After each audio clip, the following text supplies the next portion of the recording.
Hi everyone, welcome back for chapter 5. Quick recap on chapter 4. As always, the Dursleys were taken to stay with Harry in this place here to avoid letters that somebody was trying to get to Harry. But at this place, we meet Rubeus Hagrid again. And he delivers the rather important news that Harry is in fact a wizard, as were his mother and father, who hadn't actually died in a car crash, as he was told. They were killed by a very dark wizard by the name of Voldemort, whose name we're not allowed to say because he's very scary. Hagrid is about to spend the night there, and the next chapter is what happens next. Okay, here's chapter 5. Chapter 5, Diagon Alley. Harry woke early the next morning. Although he could tell it was daylight, he kept his eyes shut tight. It was a dream, he told himself firmly. I dreamed a giant called Hagrid came to tell me I was going to a school for wizards. When I open my eyes, I'll be at home in my cupboard. There was suddenly a loud tapping noise. And there's Aunt Petunia knocking on the door, Harry thought, his heart sinking. But he still didn't open his eyes. It had been such a good dream. All right, Harry mumbled, I'm getting up. He sat up, and Hagrid's heavy coat fell off him. The hut was full of sunlight. The storm was over. Hagrid himself was asleep on the collapsed sofa, and there was an owl rapping its claw on the window, a newspaper held in its beak. Harry scrambled to his feet. So happy he felt as though a large balloon was swelling inside him. He went straight to the window and jerked it open. The owl swooped in and dropped the newspaper on top of Hagrid, who didn't wake up. The owl then fluttered onto the floor and began to attack Hagrid's coat. Don't do that. Harry tried to wave the owl out of the way, but it snapped its beak fiercely at him and carried on savaging the coat. Hagrid, said Harry loudly.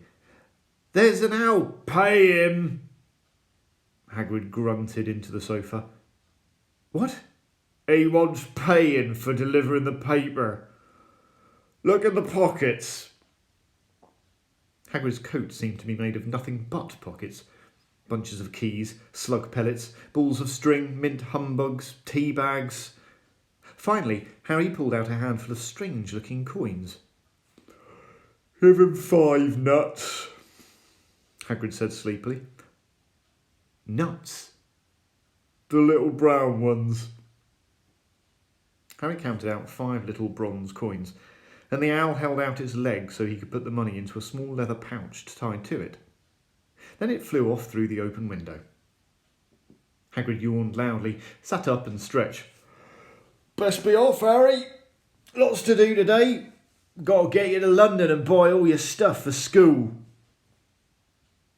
Harry was turning over the wizard coins and looking at them. He had just thought of something which made him feel as though the happy balloon inside him had got a puncture. Hagrid? Said Hagrid, who was pulling on his huge boots. I haven't got any money. And you heard Uncle Vernon last night. He won't pay for me to go and learn magic. Don't worry about that, said Hagrid, standing up and scratching his head. Do you think your parents didn't leave you with anything? But if their house was destroyed... They didn't keep their gold in the house, boy. Nah, first stop for us is Gringotts, Wizard's Bank. Have a sausage. They're not bad, Cole. I wouldn't say no to a bit of your birthday cake neither. Wizards have banks? Just the one. Gringotts, run by goblins. Harry dropped the bit of sausage he was holding. Goblins? Yeah. So you'd be mad to try and rob it, I tell you that. Never mess with goblins, Harry. Gringotts is the safest place in the world for anything you want to keep safe. Except maybe Hogwarts. As a matter of fact, I gotta visit Gringotts anyway, for Dumbledore. Hogwarts business. Hagrid drew himself up proudly. He usually gets me to do important stuff for him. Fetching you, getting things from Gringotts. Knows he can trust me, see? Got everything? Come on then. Harry followed Hagrid out onto the rock. The sky was quite clear now, and the sea gleamed in the sunlight. The boat Uncle Vernon had hired was still there, with a lot of water in the bottom after the storm. How did you get here? Harry asked, looking around for another boat. Flew, said Hagrid. Flew? Yeah, but we'll go back in this. Not supposed to use magic now I've got you. They settled down in the boat. Harry still staring at Hagrid, trying to imagine him flying. Seems a shame to row, though, said Hagrid, giving Harry another of his sideways looks. If I was to, speed things up a bit, would you mind not mentioning it at Hogwarts? Of course not, said Harry, eager to see more magic. Hagrid pulled out the pink umbrella again, tapped it twice on the side of the boat, and they sped off towards land. Why would you be mad to try and rob Gringotts? Harry asked. Spells. Enchantments, said Hagrid, unfolding his newspaper as he spoke. They say there's dragons guarding the high security vaults. And then you gotta find your way. Gringotts is hundreds of miles under London, see? Deep under the underground. You'd die of hunger trying to get out, even if you did manage to get your hands on summit. Harry sat and thought about this while Hagrid read his newspaper, The Daily Prophet. Harry had learned from Uncle Vernon that people liked to be left alone while they did this, but it was very difficult. He'd never had so many questions in his life. Ministry of Magic messing things up as usual, Hagrid muttered, turning the page. There's a Ministry of Magic? Harry asked before he could stop himself. Course, said Hagrid. They wanted Dumbledore for minister, of course. But he'd never leave Hogwarts. So old Cornelius Fudge got the job. Bungler if ever there was one. So he pelts Dumbledore with owls every morning asking for advice. But what does the Ministry of Magic do? Well, their main job is to keep it from the muggles that there's still witches and wizards up and down the country. Why? Why? Blimey, Harry. Everyone would be wanting magic solutions to their problems. Nah, we're best left alone. At this moment, the boat bumped gently into the harbour wall. Hagrid folded up his newspaper and they clambered up the stone steps on the street. Passers-by stared a lot at Hagrid as they walked through the little town to the station. Harry couldn't blame them. Not only was Hagrid twice as tall as everyone else, he kept pointing at perfectly ordinary things like parking meters and saying loudly, See that, Harry? Things these muggles dream up, eh? Hagrid, said Harry, panting a bit as he ran to keep up. Did you say there are dragons at Gringotts? Well, they say so, said Hagrid. Crikey, I'd like a dragon. You like one? Wanted one ever since I was a kid. Here we go. They'd reached the station. There was a train to London in 5 minutes' time. Hagrid, who didn't understand muggle money, as he called it, gave the notes to Harry so he could buy their tickets. People stared more than ever on the train.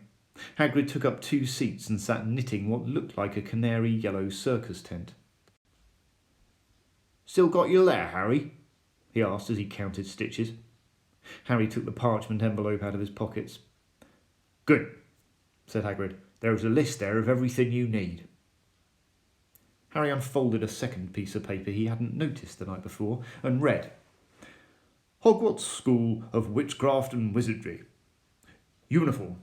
First year students will require 3 sets of plain work robes, black, 1 plain pointed hat, black, for day wear. 1 pair of protective gloves, dragon hide or similar. 1 winter coat, black, silver fastenings. Please note that all pupil clothes should carry name tags. Set books. All students should have a copy of each of the following. The Standard Book of Spells, Grade 1, by Miranda Goshawk. A History of Magic, by Bathilda Bagshot. Magical Theory, by Aldebert Waffling. A Beginner's Guide to Transfiguration, by Emmerich Switch. 1000 Magical Herbs and Fungi, by Felida Spore. Magical Draughts and Potions, by Arsenius Jigger. Fantastic Beasts and Where to Find Them, by Newt Scamander. The Dark Forces, A Guide to Self-Protection, by Quentin Trimble. Other equipment. 1 wand. 1 cauldron, pewter, standard size 2. 1 set glass or crystal phials. 1 telescope. 1 set brass scales. Students may also bring an owl, or a cat, or a toad. Parents are reminded that first years are not allowed their own broomsticks. Can we buy all this in London? Harry wondered aloud. If you know where to go, said Hagrid.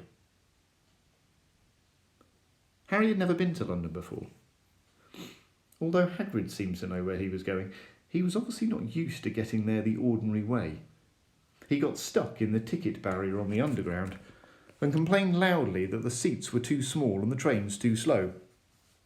I don't know how the Muggles manage without magic, he said, as they climbed a broken-down escalator which led up to a bustling road lined with shops.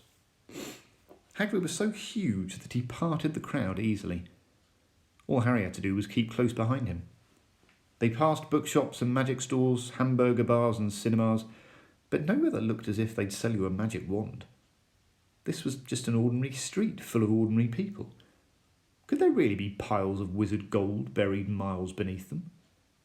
Were there really shops that sold spell books and broomsticks? Might this not just be some huge joke that the Dursleys had cooked up? If Harry hadn't known that the Dursleys had no sense of humour, he might have thought so. Yet somehow, even though everything Hagrid had told him so far was unbelievable, Harry couldn't help trusting him.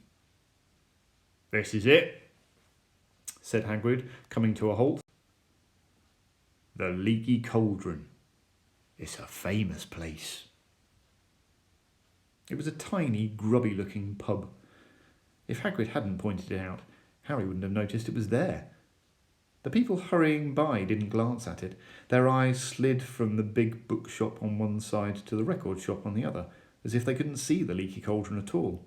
In fact, Harry had the most peculiar feeling that only he and Hagrid could see it. Before he had mentioned this, Hagrid had steered him inside. For a famous place, it was very dark and shabby. A few old women were sitting in a corner drinking tiny glasses of sherry. One of them was smoking a long pipe.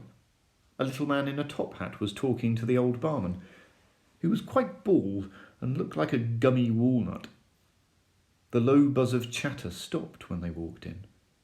Everyone seemed to know Hagrid. They waved and smiled at him, and the barman reached for a glass, saying, "The usual, Hagrid." "Can't, Tom. I'm on Hogwarts business," said Hagrid, clapping his great hand on Harry's shoulder and making Harry's knees buckle. "Good Lord," said the barman, peering at Harry. Can this be?" The Leaky Cauldron had suddenly gone completely still and silent. "Bless my soul," whispered the old barman. "Harry Potter. What an honour." He hurried out from behind the bar, rushed towards Harry and seized his hand, tears in his eyes. "Welcome back, Mr. Potter. Welcome back." Harry didn't know what to say. Everyone was looking at him. The old woman with the pipe was puffing on it without realising he'd gone. Hagrid was beaming. Then there was a great scraping of chairs, and the next moment Harry found himself shaking hands with everybody in the Leaky Cauldron. "Doris Crockford, Mr. Potter. Can't believe I'm meeting you at last." "So proud, Mr. Potter. I'm just so proud." "Always wanted to shake your hand. I'm all of a flutter." "Delighted, Mr. Potter. Just can't tell you. Diggle's the name. Diddlers Diggle." "I've seen you before," said Harry, as Daedalus Diggle's top hat fell off in excitement. "You bowed to me once in a shop." "He remembers," cried Daedalus Diggle, looking around at everybody. "Did you hear that? He remembers me." Harry shook hands again and again. Doris Crockford kept coming back for more. A pale young man made his way forward, very nervously. One of his eyes was twitching. "Professor Quirrell," said Hagrid. "Harry, Professor Quirrell will be one of your teachers at Hogwarts." "Potter," stammered Professor Quirrell, grasping Harry's hand. "Can't tell you how pleased I am to meet you." "What sort of magic do you teach, Professor Quirrell?" "Defence against the dark arts," muttered Professor Quirrell, as though he'd rather not think about it. "Not that you need it, eh, Potter?" He laughed nervously. "You'll be getting all your equipment, I suppose. I've got to pick up a new book on vampires myself." He looked terrified at the thought. But the others wouldn't let Professor Quirrell keep Harry to himself. It took almost 10 minutes to get away from them. At last, Hagrid managed to make himself heard over the babble. "Must get on. Lots to buy. Come on, Harry." Doris Crockford shook Harry's hand one last time, and Hagrid led them through the bar and out into a small walled courtyard, where there was nothing but a dustbin and a few weeds. Hagrid grinned at Harry. "Told you, didn't I? Told you you was famous. Even Professor Quirrell was trembling to meet you. Mind you, he's usually trembling." "Is he always that nervous?" "Oh yeah, poor bloke. Brilliant mind. He was fine while he was studying out of books, but then he took a year off to get some first-hand experience. They say he met vampires in the Black Forest, and there was a nasty bit of trouble with a hag. Never been the same since.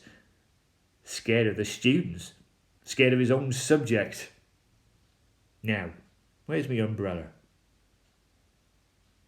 Vampires. Hags. Harry's head was swimming. Hagrid, meanwhile, was counting bricks in the wall above the dustbin. 3 up, 2 across, he muttered. "Right, stand back, Harry." He tapped the wall 3 times with the point of his umbrella. The brick he had touched quivered. It wriggled. In the middle, a small hole appeared. It grew wider and wider. A second later, they were facing an archway large enough even for Hagrid, an archway onto a cobbled street which twisted and turned out of sight. "Welcome," said Hagrid, "to Diagon Alley." He grinned at Harry's amazement. They stepped through the archway. Harry looked quickly over his shoulder and saw the archway shrink instantly back into solid wall. The sun shone brightly on a stack of cauldrons outside the nearest shop. "Cauldrons, all sizes, copper, brass, pewter, silver, self-stirring, collapsible," said a sign hanging over them. "Yeah, you'll be needing one," said Hagrid, "but we gotta get your money first." Harry wished he had had about 8 more eyes. He turned his head in every direction as they walked up the street, trying to look at everything at once. The shops, the things outside them, the people doing their shopping. A plump woman outside an apothecary's was shaking her head as they passed, saying, "Dragon liver, 16 sickles an ounce. They're mad." A low, soft hooting came from a dark shop with a sign saying, "Ilops Owl Emporium. Tawny, Screech, Barn, Brown and Snowy." Several boys of about Harry's age had their noses pressed against a window with broomsticks in it. "Look," Harry heard one of them say. "The new Nimbus 2000. Fastest ever." There were shops selling robes, shops selling telescopes and strange silver instruments Harry had never seen before, windows stacked with barrels of bat spleens and eel's eyes, tottering piles of spell books, quills and rolls of parchment, potion bottles, globes of the moon. "Gringotts," said Hagrid. They had reached a snowy white building which towered over all the other little shops. Standing beside its burnished bronze doors, wearing a uniform of scarlet and gold, was... "Yeah, that's a goblin," said Harry quietly, as they walked up the white stone steps towards him. The goblin was about a head shorter than Harry. He had a swarthy, clever face and a pointed beard, and Harry noticed very long fingers and feet. He bowed as they walked inside. Now they were facing a second pair of doors, silver this time, with words engraved upon them. "Enter, stranger, but take heed of what awaits the sin of greed. For those who take but do not earn must pay most dearly in their turn. So if you seek beneath our floors a treasure that was never yours, thief, you have been warned, beware of finding more than treasure there. Like I said, you'd be mad to try and rob it," said Hagrid. A pair of goblins bowed to them through the silver doors, and they were in a vast marble hall. About 100 more goblins were sitting on high stools behind a long counter, scribbling in large ledgers, weighing coins on brass scales, examining precious stones through their eyeglasses. There were too many doors to count leading off the hall, and yet more goblins were showing people in and out of these. Hagrid and Harry made for the counter. "Morning," said Hagrid to a free goblin. "We've come to take some money out of Mr. Potter's safe." "You have his key, sir?" Got it here somewhere," said Hagrid, and he started emptying his pockets onto the counter, scattering a handful of mouldy dog biscuits over the goblin's book of numbers. The goblin wrinkled his nose. Harry watched the goblin on their right, weighing a pile of rubies as big as glowing coals. "Got it," said Hagrid at last, holding up a tiny golden key. The goblin looked at it closely. "That seems to be in order. And I've also got a letter here from Professor Dumbledore," said Hagrid importantly, throwing out his chest. "It's about you-know-what in Vault 713. The goblin read the letter carefully. "Very well," he said, handing it back to Hagrid. "I will have someone take you down to both vaults. Griphook." Griphook was yet another goblin. Once Hagrid had crammed all the dog biscuits back inside his pockets, he and Harry followed Griphook towards one of the doors leading off the hall. "What's the you-know-what in Vault 713? Harry asked. "Can't tell you that," said Hagrid mysteriously. "Very secret. Hogwarts business. Dumbledore's trusted me. More of my job's worth to tell you that." Griphook held the door open for them. Harry, who had expected more marble, was surprised. They were in a narrow stone passageway lit with flaming torches. It sloped steeply downwards, and there were little railway tracks on the floor. Griphook whistled, and a small cart came hurtling up the track towards them. They climbed in, Hagrid with some difficulty, and were off. At first, they just hurtled through a maze of twisting passages. Harry tried to remember. Left, right, right, left, middle fork, right, left. But it was impossible. The rattling cart seemed to know its own way, because Griphook wasn't steering. Harry's eyes stung as the cold air rushed past them, but he kept them wide open. Once, he thought he saw a burst of fire at the end of a passage, and twisted around to see if it was a dragon, but too late. They plunged even deeper, passing an underground lake, where huge stalactites and stalagmites grew from the ceiling and floor. "I never know," Hagrid called to Hagrid over the noise of the cart. "What's the difference between a stalagmite and a stalactite?" "Ah, stalagmites got an M in it," said Hagrid. "And don't ask me questions right now. I think I'm going to be sick." He did look very green, and when the cart stopped at last beside a small door in the passageway, Hagrid got out and had to lean against the wall to stop his knees trembling. Griphook unlocked the door. A lot of green smoke came billowing out, and as it cleared, Harry gasped. Inside were mounds of gold coins, columns of silver, heaps of little bronze nuts. "All yours," smiled Hagrid. All Harry's. It was incredible. The Dursleys couldn't have known about this, or they'd have had it from him faster than blinking. How often they'd complained how much Harry cost them to keep, and all the time there had been a small fortune belonging to him buried deep under London. Hagrid helped Harry pile some of it into a bag. "The gold ones are galleons," he explained. 17 silver sickles to a galleon and 29 nuts to a sickle. It's easy enough. Right, that should be enough for a couple of terms. We'll keep the rest safe here for you." He turned to Griphook. "Vault 713 now, please. And, could we go a little bit more slowly?" "One speed only," said Griphook. They were going even deeper now and gathering speed.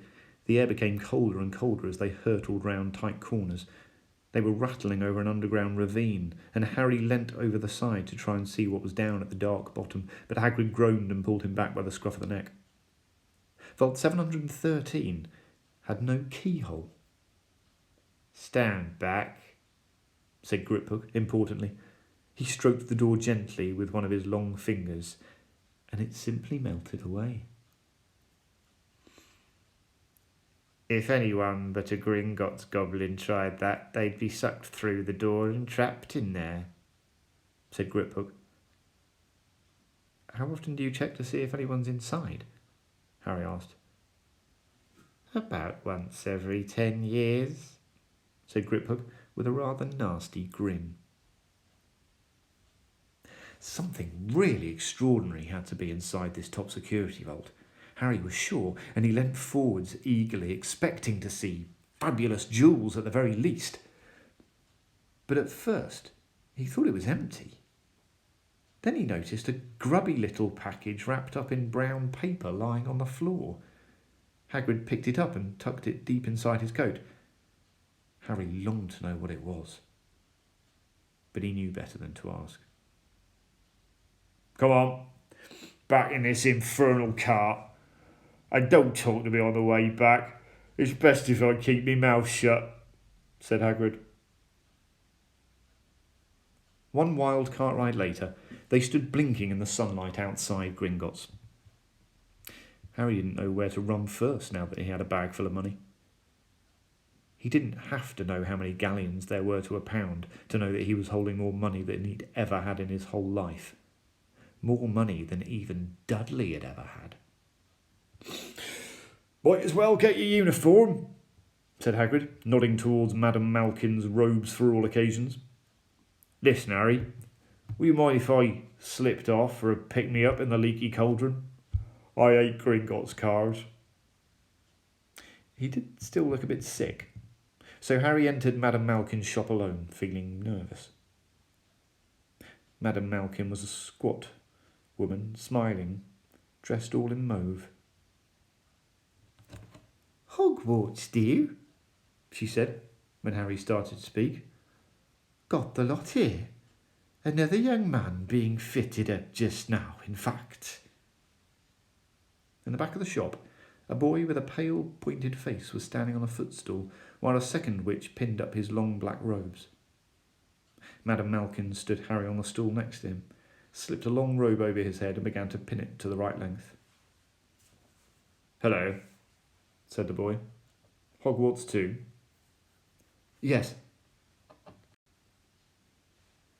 "My father's next door buying books, and mother's up the street looking at wands," said the boy.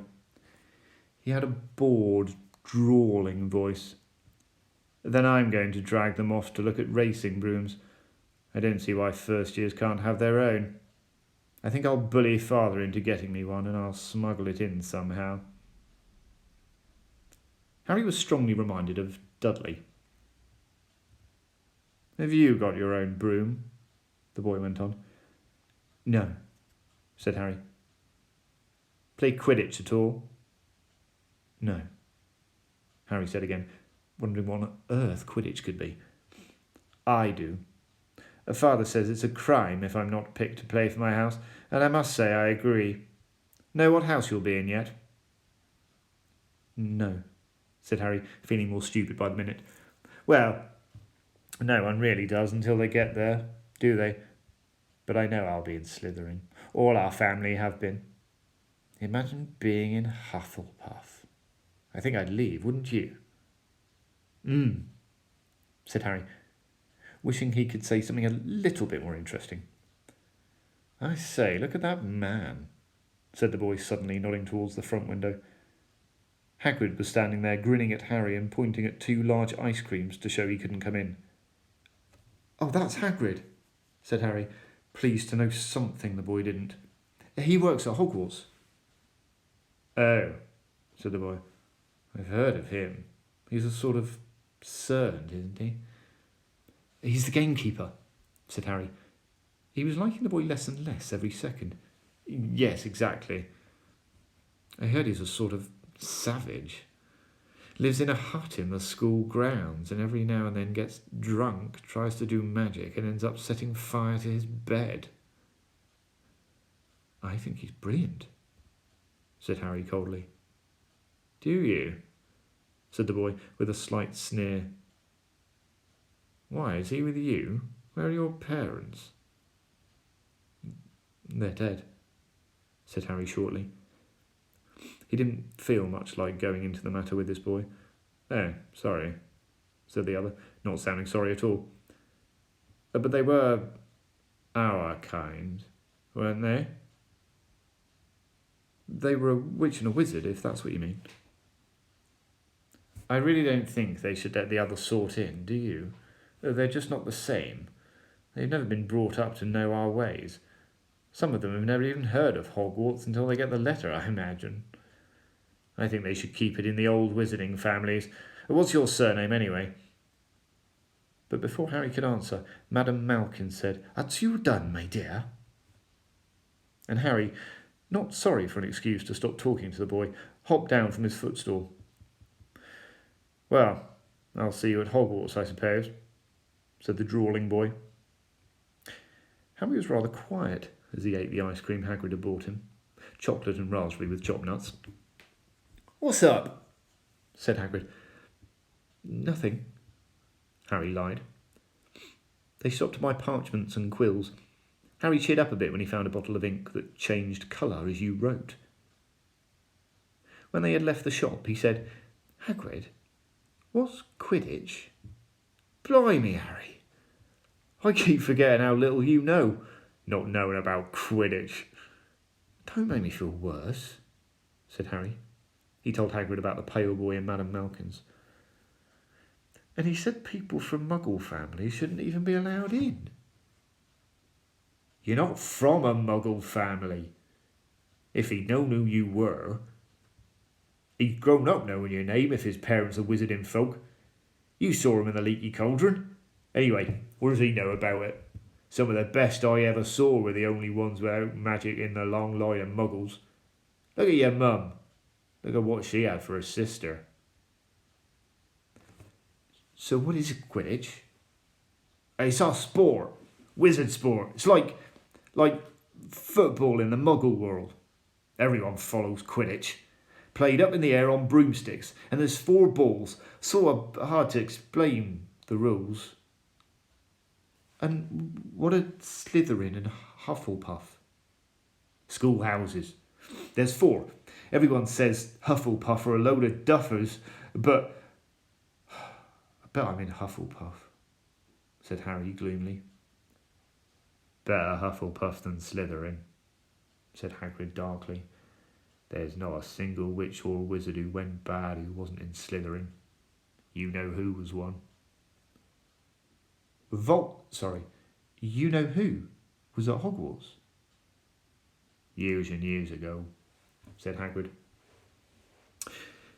They bought Harry school books in a shop called Flourish and Blots, where the shelves were stacked to the ceiling with books as large as paving stones, bound in leather. Books the size of postage stamps and in covers of silk, books full of peculiar symbols, and a few books with nothing in them at all. Even Dudley, who never read anything, would have been wild to get his hands on some of these. Hagrid almost had to drag Harry away from curses and counter-curses, bewitch your friends and befuddle your enemies with the latest revenges, hair loss, jelly legs, tongue-tying, and much, much more by Professor Vindictus Viridian. I was trying to find out how to curse Dudley. I'm not saying that's not a good idea, but you're not to use magic in the Muggle world except in very special circumstances, said Hagrid. And anyway, you couldn't work any of them curses yet. You'll need a lot more study before you get to that level. Hagrid wouldn't let Harry buy a solid gold cauldron either. It says pewter on your list. But they got a nice set of scales for weighing potion ingredients and a collapsible brass telescope. Then they visited the apothecary's, which was fascinating enough to make up for its horrible smell, a mixture of bad eggs and rotten cabbages.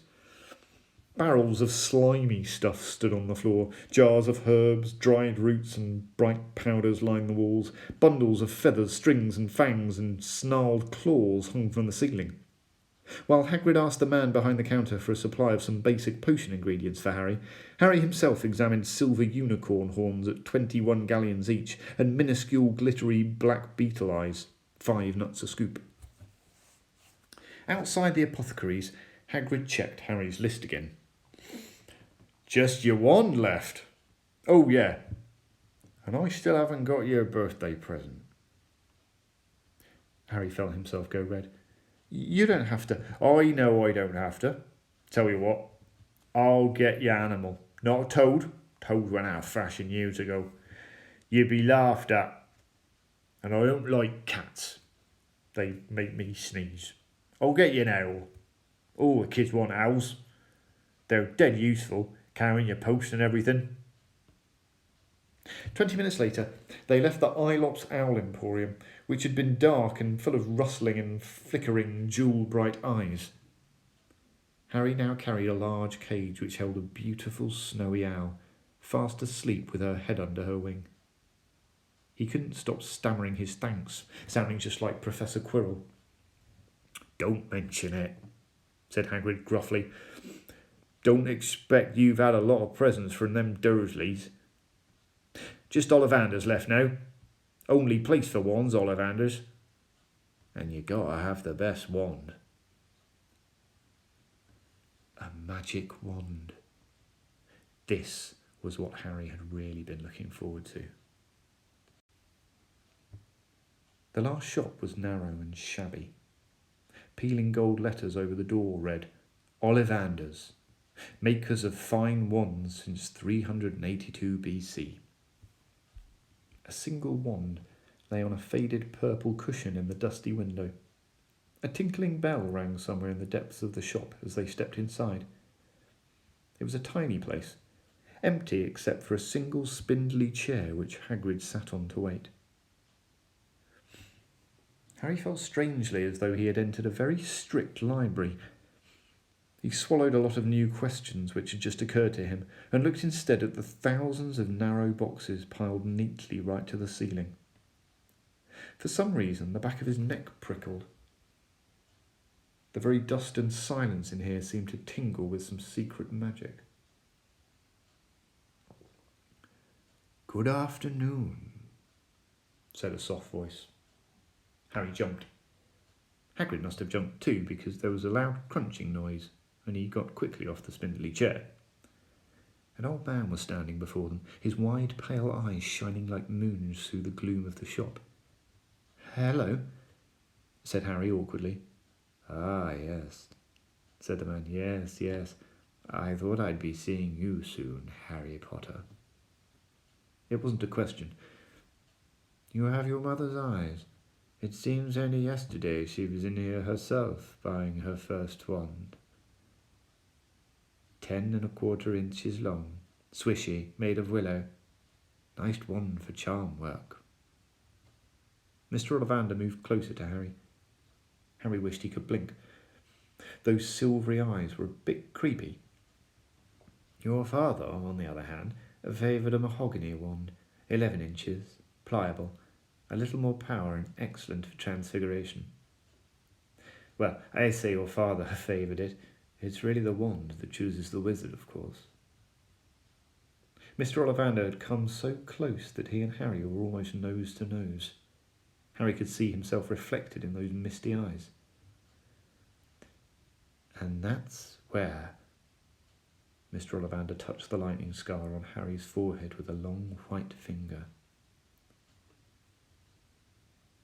"I'm sorry to say I sold the one that did it," he said softly.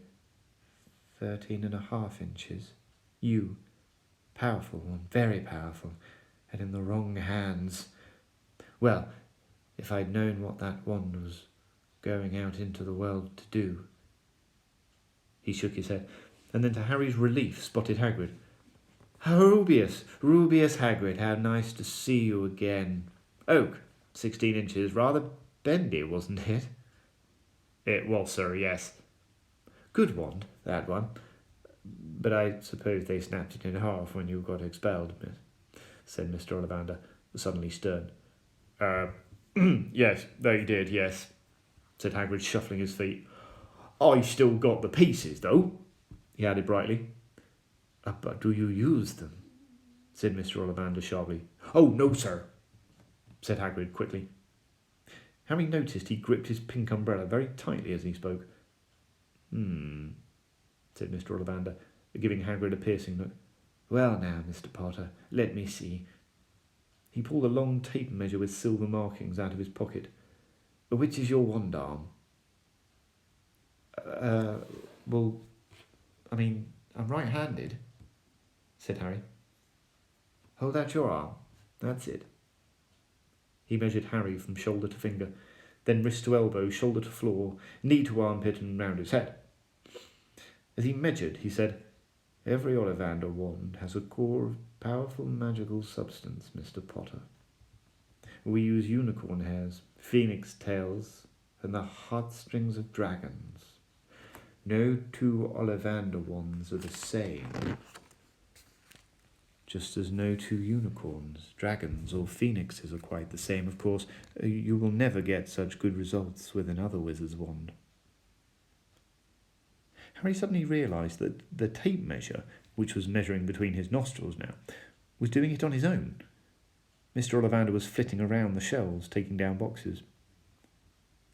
"That will do," he said, and the tape measure crumpled into a heap on the floor. "Right then, Mr. Potter. Try this one. Beechwood and dragon heartstring, 9 inches, nice and flexible. Just take it, give it a wave." Harry took the wand and, feeling foolish, waved it around a bit. But Mr. Ollivander snatched it out of his hand almost at once. "Maple and phoenix feather, 7 inches. Quite whippy. Try," Harry tried. But he'd hardly raised the wand when it too was snatched back by Mr. Ollivander. No. Here. Ebony and unicorn hair. 8.5 inches. Springy. Go on, try it out. Harry tried. And tried. He had no idea what Mr. Ollivander was waiting for.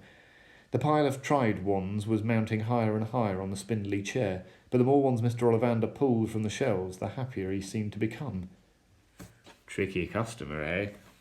Not to worry. We'll find the perfect match here somewhere. I wonder. Now. Yes, why not? Unusual combination. Holly and phoenix feather, 11 inches, nice and supple. Harry took the wand. He felt a sudden warmth in his fingers. He raised the wand above his head, brought it swishing down through the dusty air, and a stream of red and gold sparks shot from the end like a firework, throwing dancing spots of light onto the walls.